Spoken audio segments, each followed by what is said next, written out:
You're listening to The Issues from the Capital Region. In upstate New York, I'm Alicia Purdy. During a news briefing Wednesday, Governor Cuomo expressed uncertainty about the time frame for schools to resume in New York. A recent decision in California to shift all state college classes to online learning for the fall semester prompted Cuomo to note that August decisions in New York State in regards to school would have to wait until more pressing issues were addressed. Planning for the new normal, as Cuomo referred to it, is expected to take extensive work. Social distancing measures will need to be taken into account for classrooms at K-12 schools and lecture halls at colleges, as well as cafeterias, gymnasiums, and buses, to name a few of the processes that would need to be planned out. While Cuomo said he understood the time schools would need to plan, he would not predict what September might look like. Last week, Cuomo announced the state would partner with the Bill and Melinda Gates Foundation to, quote, reimagine education in a way that would explore how technology is currently used and could be used in the future for students, saying that the old model of education where everyone sits in a classroom would not work in the new normal. Many teachers, parents, and education leaders in the state bristled at the governor's comments, saying in-person teaching is vital to children learning new concepts and creating personal relationships with their teachers and aides. Andy Pallotta, president of the 600,000-member New York State United Teachers Union, said that remote learning in any form could never replace the important personal connection between teachers and their students that is built in the classroom and is a critical part of the teaching and learning process. Pallotta noted that educators have worked hard during the pandemic to maintain connections through video chats, phone calls, and socially distant in-person meetings because of the need for a personal connection with students. Ultimately, Cuomo said, the decision will require the state and school administrators to collect more data and more information before finalizing any plans. The Great Escape theme park in Lake George has announced a new strategy in preparation for reopening this summer, making a reservation.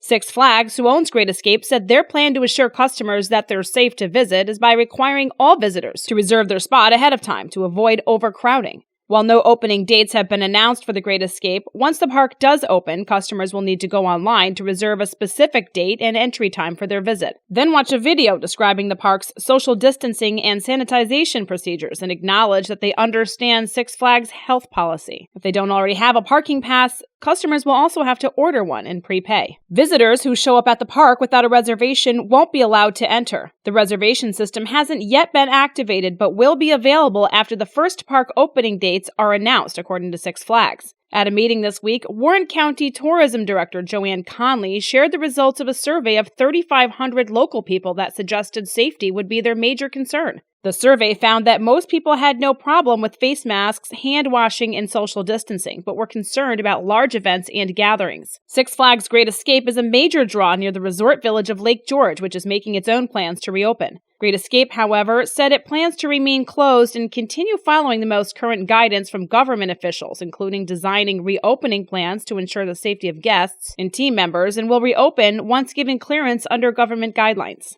The sentencing of Albany-based NXIVM cult leader Keith Raniere next month in a U.S. district court has been adjourned indefinitely. The 59-year-old Raniere, also known as Vanguard within his organization, had been scheduled to be sentenced on June 23rd after a jury convicted him of crimes including sex trafficking, forced labor conspiracy, and racketeering charges that contained underlying acts of child exploitation, possession of child pornography, identity theft, obstruction of justice, wire and visa fraud, human trafficking, and money laundering. Raniere faces the possibility of life in federal prison on his convictions of all charges in June 2019. Senior U.S. District Judge Nicholas Garofis adjourned the sentencing until Raniere could be produced for proceedings in open court. The judge had already moved the sentencing from May 21st, saying the proceedings would take place in the judge's courtroom or by live video conferencing as the circumstances require. Although the judge's previous order had stated that no further adjournments would be granted, Raniere's sentencing is now on hold until further notice.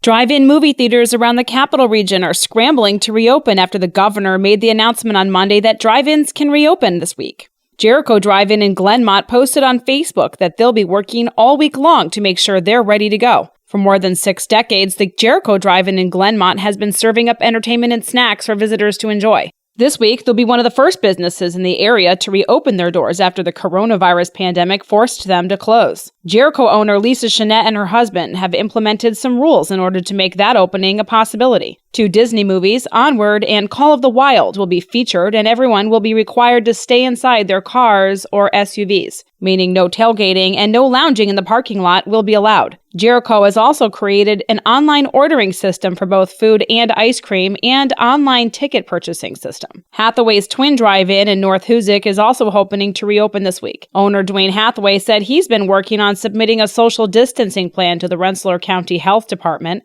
Highway Drive-In in Athens says they need to put their employees through additional training and will not be opening on the May 15th date, but do plan to open soon. Greenville Drive-In Outdoor Cinema says they will not be opening on May 15th either, noting that they're working on new procedures before they reopen. The Malta Drive-In says they'll hold off until next Friday, May 22nd.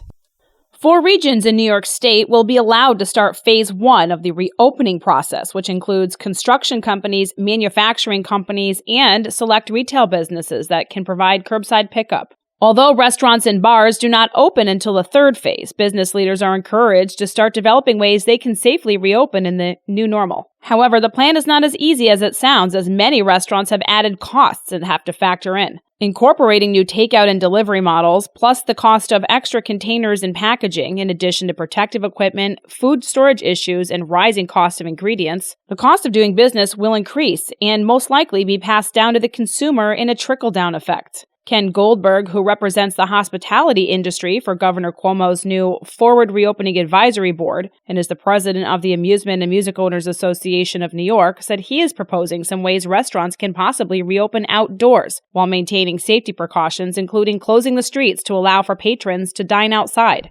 But as New York's on-pause order continues to stretch on, Goldberg said he is worried about sales tax payments that are due later in the month for restaurant and bar owners. Goldberg noted that while Cuomo deferred March's payment, it wasn't a long-term solution as payments start to become due regardless of whether or not restaurants have taken in any income. Many local restaurant owners are hoping for legislative means that lawmakers can step in to help business owners with things like health insurance costs for employees and utility payments as the economy slowly begins to reopen. Last week, thousands of college students in the Capital Region began taking final exams, marking the end of the spring 2020 semester. Due to the COVID-19 pandemic, the tests were proctored in a virtual setting, sometimes strictly monitored by faculty or staff to prevent cheating. Students were warned that they could be asked to share their computer screens at any point during the exam. They were also given less time to complete tests and were unable to backtrack to a previous question. Some students expressed feeling anxiety and stress as some schools required students to use their cell phones to film a 360 view of their surroundings before pointing the camera at their hands and then at the computer screen. Colleges and universities are taking other steps to maintain the integrity of virtual exams during the crisis. When multiple choice exams are used, questions and answers can be randomized. Some academic programs lock down a student's browser and assures their identity before proceeding. For students in visual arts, a virtual final critique marked an anticlimactic end to a 2-year passion project as students display their final projects in their apartments instead of the University Art Museum. They were given the opportunity to defend their final thesis on Zoom. Many students have been devastated by the disappointing end to years of hard work that would only pay off through an in-person display. Because of social distancing restrictions, there will be no awards nor graduation ceremonies for students, no museum exhibits or parties this year for the foreseeable future, although many schools are brainstorming ways to honor students' hard work while remaining within state-mandated guidelines. On Wednesday morning, Albany County Executive Dan McCoy was touting that there was only one requirement out of 7 that the Capital Region had to fulfill in order to prove it can reopen the economy. However, by the afternoon, the region had fallen back again in proving that its hospitalizations are not low enough to reopen yet. While metrics can be confusing even for county leaders, the category that the Capital Region has yet to satisfy is the one that requires a 14-day decline in what the state calls net hospitalizations. Earlier in the week, McCoy had argued that nursing home resident deaths should not count toward the overall death count in the area, as it drags down the state requirement that deaths must be under 5 in a 3-day average in order to reopen. Warren County noted on its Facebook page Wednesday afternoon that the region's hope for a May 15th reopening were dashed when COVID-19 hospitalizations for new infections rose, and only 5 of the 7 metrics had been met for a Phase 1 business reopening.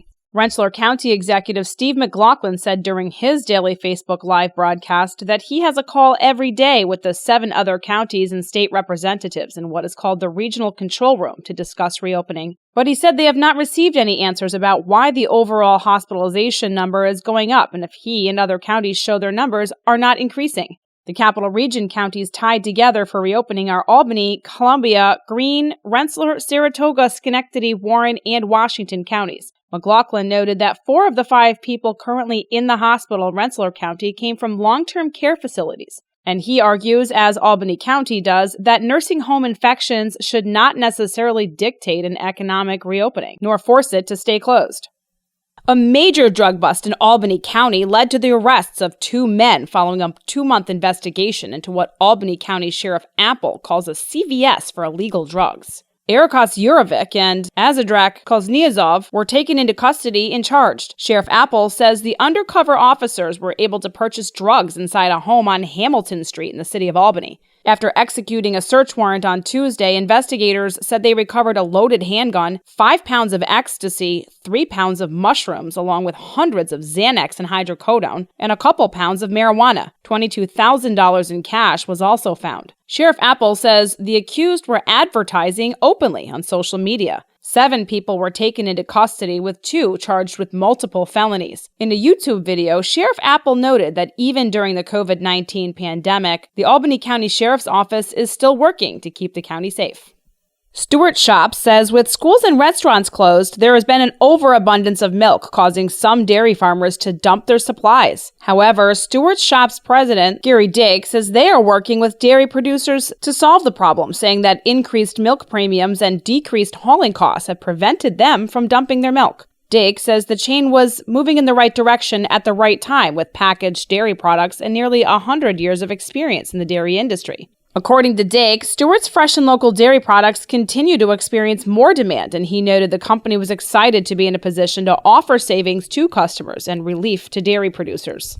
And Price Chopper Market 32 has partnered with Dairy Farmers of America to purchase nearly 5,000 half-gallons of whole and 2% milk. The milk will be donated to the Regional Food Bank of Northeastern New York for distribution to food pantries and families across the region. With schools closed due to the COVID-19 pandemic, New York State's dairy farmers are finding themselves with a surplus of milk, and on Tuesday, 10 pallets of milk were delivered to Remarkable Liquids, where the milk was then repackaged into cardboard cases for distribution to the food pantries and will be provided to nearly 2,500 local families with children. And during the pandemic, while 36 million people across the U.S. have applied for unemployment aid, and while companies are cutting jobs and experiencing economic hardships, Hannaford says they're hiring. The supermarket chain says they're looking for 2,000 new associates amid a wave of layoffs elsewhere. The new hires would help with increased demand during the pandemic and with curbside pickup.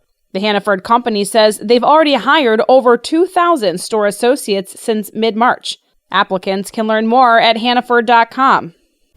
The Kinderhook Town Supervisor says they have sent a cease and desist order to a Valatia Fitness Club accusing them of opening during the COVID-19 pandemic. Club Life Health and Fitness Center has been vocal on social media about opening up, even after state executive orders determining that gyms were to remain closed as being not essential. Kinderhook Supervisor Patsy Leader said in a statement that Club Life Health and Fitness Center had made a wrong decision to openly defy executive orders put into place by the state of New York. The fitness center was then given a cease and desist order, and the owner was issued an appearance ticket accused of violation of the executive order and public health law.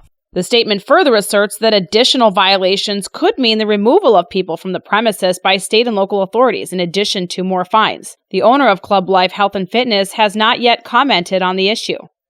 Albany Med CEO Dr. Dennis McKenna says over the past 2 months, admissions in most parts of the hospital not treating COVID-19 patients are down steadily. Earlier this week, McKenna said he's never seen any significant drop-off that compares to recent numbers, which is a similar issue in many parts of the country. The fear, McKenna says, is that more people are staying home and ignoring serious and potentially life-threatening conditions. The fact that the drop-off in non-COVID-19 hospital visit numbers coincides with the coronavirus pandemic appears to be no coincidence. incidents. In fact, McKenna says it's something many medical leaders anticipated. Hopeful that the message reaches people who may be putting off necessary treatment, Albany Med's leaders are trying to educate the public about steps they've always taken to keep the hospital safe, as well as new measures put in place since the pandemic began. Measures include requiring temperature checks for anyone entering the hospital, keeping people 6 feet apart, requiring masks, and keeping symptomatic staff at home. Dr. McKenna noted the desire to treat patients was not about bringing business back to the hospital, but was about advocating for people to speak up and get treated for important or even urgent medical issues that they might have been otherwise ignoring.